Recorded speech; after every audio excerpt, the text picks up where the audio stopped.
नमस्कार, मी पंजाब डक. आज आहे इंग्रजी वर्ष सुरू झालंय 1 जानेवारी 2025. म्हणजे हे इंग्रजी वर्ष सुरू झालंय आणि आज 1 जानेवारीपासून मी शेतकऱ्यासाठी अंदाज देणार आहे. राज्यातल्या शेतकऱ्याला सांगू इच्छितो की राज्यामध्ये आता म्हणजे उद्यापर्यंत धुई राहणार आहे, म्हणून हा अंदाज लक्षात द्यायचा.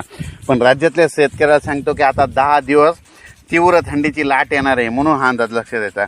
म्हणजे मागं जशी थंडी आली होती तशी आता राज्यात थंडीचं वातावरण तयार होणार आहे, म्हणून हा अंदाज लक्षात द्यायचा. राज्यातल्या सर्व शेतकऱ्याला सांगू इच्छितो की तुम्ही काय करा, चणा असेल तर त्याला बुरशीनाशकाची फवारणी करा.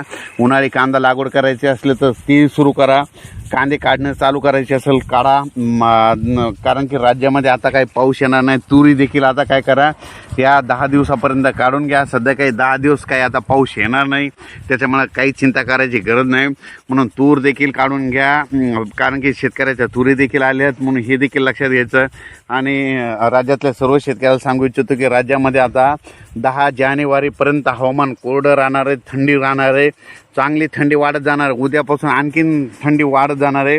मागं जसं म्हटलं होतं तसं होणार आहे, म्हणजे तशी थंडी येणार आहे.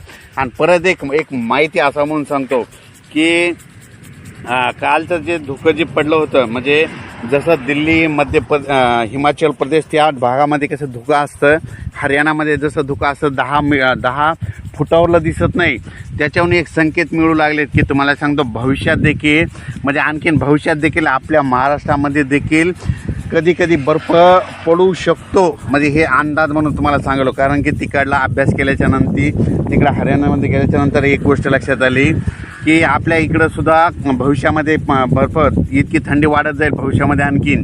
म्हणजे यावर्षी नाही तर आणखीन 2-3 वर्षानंतर, म्हणजे हे तापमान वाढल्यामुळं, ग्लोबलच्या वॉर्मिंगमुळं, म्हणून भविष्यात देखील आपल्या इकडं तरी म्हणजे त्या एखादं पीक असलं तर त्याच्यावर दवबिंदू बर्फाचा दवबिंदू तयार होणार. म्हणजे एक माहीत असं म्हणून सांगितलं.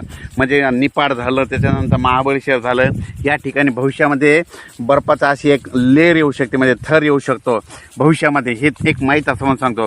पण राज्यात मात्र 10 जानेवारीपर्यंत हवामान कोरडं राहणार आहे. शेतकऱ्यांनी फवारण्या करून घ्या, तूर काढून घ्या, मका काढायची तर काढून घ्या.